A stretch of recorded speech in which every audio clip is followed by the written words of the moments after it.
अस्सलाम वालेकुम, मैं हूं शाहजेब खानजादा। मुल्क की सियासत में आज एक और ड्रामाई तब्दीली आ गई है। कौमी असम्बली तहलील कराने के लिए अपनी सूबाई असम्बली तहलील करने वाली तहरीक इंसाफ ने कौमी असम्बली में ही वापस जाने का इशारा दिया और फिर आज स्पीकर कौमी असम्बली से 3 अहम ओहदे भी मांग लिए। और आज ही खैबर पख्तूनख्वा के वजीर आला ने गवर्नर को असम्बली तहलील करने की एडवाइस भी भेज दी है। मगर दूसरी तरफ से स्पीकर कौमी असम्बली ने तहरीक इंसाफ के 35 अहम तरीन रहनुमाओं के इस्तीफे मंजूर कर लिए हैं, जिसके बाद इलेक्शन कमीशन ने उन्हें डी नोटिफाई कर दिया है। कल इमरान खान ने कौमी असम्बली में वापसी का इशारा दिया था, शहबाज शरीफ की नींदें आराम करने का दावा किया था और आज हुकूमत ने अपनी जवाबी चाल चल दी है। तहरीक इंसाफ वजीर आजम शहबाज शरीफ को एतमाद के वोट में हराने और रन ऑफ इलेक्शन में भी टफ टाइम देने का प्लान कर रही थी, लेकिन हुकूमत ने जवाब में 2 तरफा वार कर दिया है। एक तरफ कौमी असम्बली में तहरीक इंसाफ के नंबर्स मजीद कम कर दिए हैं और दूसरी तरफ कौमी असम्बली से उसकी पूरी आला क़यादत का सफाया कर दिया है। इमरान खान समेत अब तहरीक इंसाफ का कोई काबिल ज़िक्र रहनुमा कौमी असम्बली में बाकी नहीं बचा है।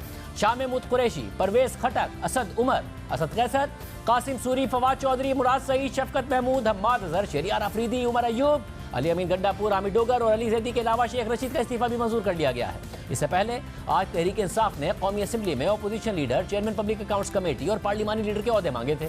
आज फवाद चौधरी ने जमान पार्क में इजलास के बाद मीडिया को ब्रीफिंग देते हुए कहा था कि परवेज खटक की सरबराही में कमेटी इसके लिए स्पीकर कौमी असम्बली से मुलाकात भी करेगी, लेकिन फवाद चौधरी की मीडिया टॉक के फौरन बाद इस्तीफे मंजूर होने की खबर आ गई और फिर फवाद चौधरी ने ट्विटर पर लिखा कि हमारे इस्तीफे कबूल करने का शुक्रिया, लेकिन जब तक आप 70 और इस्तीफे कबूल नहीं करते, लीडर ऑफ दी अपोजिशन और पार्लिमानी पार्टी के ओहदे तहरीक इंसाफ के पास ही आने हैं और पब्लिक अकाउंट्स कमेटी भी तहरीक इंसाफ ही का हक है। उम्मीद है चीफ जस्टिस सुप्रीम कोर्ट इस ज़मन में हमारे ज़ेर इल्तवा केस में फैसला देंगे। यानी अचानक बहस ही बदल गई है।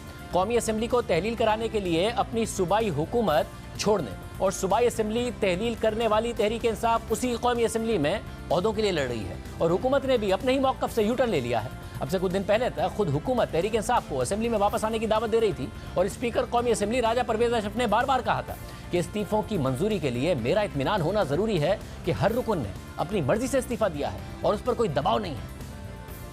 तो प्राइवेटली मुझे आकर कहते हैं कि हमने ये एक दबाव में इस्तीफा लिखा था और उस वक्त मुश्किल थी। अब स्पीकर के पास अगर कोई इंफॉर्मेशन आ जाए, बेशक वो मेरे सामने भी बैठ के इस्तीफा लिख रहा है, लेकिन मुझे कोई बंदा फोन करता है कि ये बड़ा मजबूर होकर ये लिख रहा है, इसके ऊपर बड़ा प्रेशर है, तो कानून मुझे ये कहता है कि आपने इस्तीफा मंजूर नहीं करना। जो भी बात करना चाहते हैं असेंबली में आके कर, लेकिन अगर वो नहीं आना चाहते तो इकट्ठे होकर जब वो आएंगे, इसका मतलब है एक दूसरे पर प्रेशर रहेगा, तो ये स्पीकर के जो सेटिस्फेक्शन है उसके तकाजों को पूरा नहीं करती। हर मेंबर को मैं सुनना भी चाहूँगा, मुझे ये तसल्ली कराएं कि वो खुद ये इस्तीफा दे रहे हैं, उस पर किसी किस्म का प्रेशर नहीं है। क्योंकि जब इनके इस्तीफे आए थे तो उसके बाद भी कई मेंबरान मेरे पास आए और उन्होंने कहा जी कि आप हमारे इस्तीफे मंजूर न करें। तो इसलिए मैं ये कहता हूँ कि इस्तीफों की मंजूरी के लिए उस मेंबर का अपना फैसला होना जरूरी है। ऐसे नहीं हो सकता कि एक बंदा या लीडर खड़ा होकर कहे कि मेरी सारी जमात जो है वो मुस्तफी हो गई है, तो उसको मैं दबाव समझता हूँ। डिप्टी स्पीकर साहब जो एक्टिंग स्पीकर थे, उन्होंने इस्तीफे एक्सेप्ट किए थे,